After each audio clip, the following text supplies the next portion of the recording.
Hi friends, എല്ലാവർക്കും നമസ്കാരം. എല്ലാവർക്കും സുഖമെന്ന് വിശ്വസിക്കുന്നു. ഇന്നത്തെ നമ്മുടെ വീഡിയോ ഒരു തേങ്ങാ ചട്നിയുടെയാണ്. നല്ല ഹോട്ടലിലൊക്കെ കിട്ടുന്ന നല്ല കട്ടിയുള്ള തേങ്ങാ ചട്നിയില്ലേ, നമുക്ക് ദോശ, ഇഡ്ഡലി, മസാല ദോശയുടെ കൂടെ അവർ തരുന്ന ഒരു നല്ല കട്ടിയായിട്ടുള്ളൊരു ചട്നിയുണ്ട്. അത് നല്ല പെർഫെക്റ്റ് ആയിട്ടും നല്ല ടേസ്റ്റിയുമായിട്ടും എങ്ങനെയാണ് ചെയ്യുന്നതെന്ന് ഞാൻ വീഡിയോയിൽ കാണിച്ചു തരുന്നത്. നിങ്ങളിത് ട്രൈ ചെയ്ത് നോക്കുക. ഇഷ്ടപ്പെടുകയാണെങ്കിൽ കമൻറ്റ് ഇടാനും ഷെയർ ചെയ്യാനൊന്നും മറക്കരുത്. എൻ്റെ ചാനൽ ആദ്യമായി കാണുന്നവർ സബ്സ്ക്രൈബ് ചെയ്യാനും അതിനടുത്ത് കാണുന്ന ബെല്ലൈക്കൺ ക്ലിക്ക് ചെയ്യാനും മറക്കരുത്. അപ്പം നമുക്ക് തേങ്ങാ ചട്നി ഉണ്ടാക്കാൻ തുടങ്ങാം.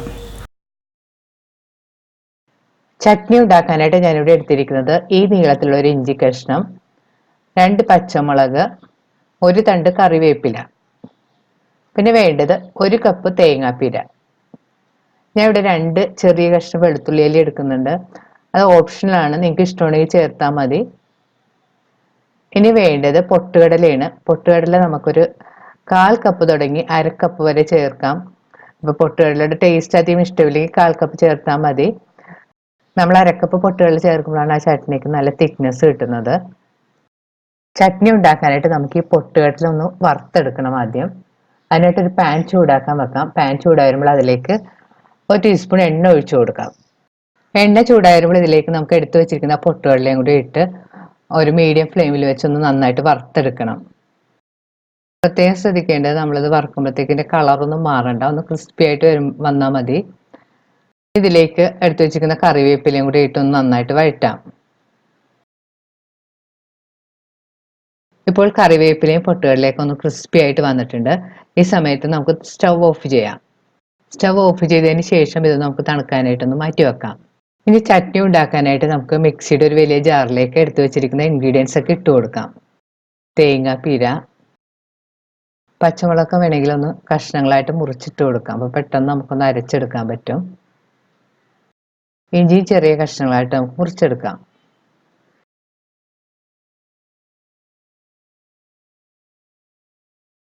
ഇനി ഇതിലേക്ക് നമുക്ക് നേരത്തെ വറുത്ത് വെച്ചിരിക്കുന്ന പൊട്ടുകടലയും കറിവേപ്പിലയും കൂടി ചേർത്ത് കൊടുക്കണം. ആവശ്യത്തിനുള്ള ഉപ്പുപൊടിയും കൂടെ നമുക്ക് ചേർത്ത് കൊടുക്കാം. ഇനി ഇതിലേക്ക് ഒരു 1/4 കപ്പ് വെള്ളവും കൂടി നമുക്ക് ഒഴിച്ചു കൊടുക്കാം. ഇനി മിക്സി മൂടി ഇതൊന്ന് നന്നായിട്ട് അരച്ചെടുക്കണം. അരക്കുമ്പോൾ വെള്ളം കുറവാണെന്ന് തോന്നിയിട്ടുണ്ടെങ്കിൽ ലേശം വെള്ളവും കൂടി നമുക്ക് ചേർത്ത് കൊടുക്കാം. ഇപ്പോൾ ചട്നി കാണുന്ന പോലെ നന്നായിട്ട് അരച്ചെടുത്തിട്ടുണ്ട്.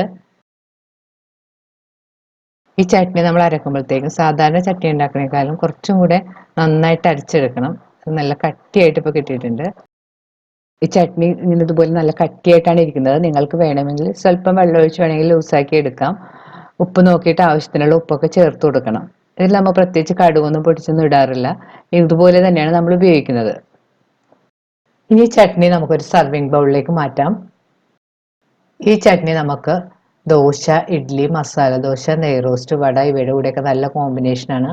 നിങ്ങളിത് ട്രൈ ചെയ്ത് നോക്കുക. ഈ വീഡിയോ ഇഷ്ടപ്പെടുകയാണെങ്കിൽ ലൈക്കും ഷെയറും നിങ്ങളുടെ ഫ്രണ്ട്സുമായിട്ടൊക്കെ ഷെയർ ചെയ്യാനും മറക്കരുത്. വീണ്ടും ഇതുപോലുള്ള നല്ല വീഡിയോസായിട്ട് നമുക്ക് കാണാം. Thank you.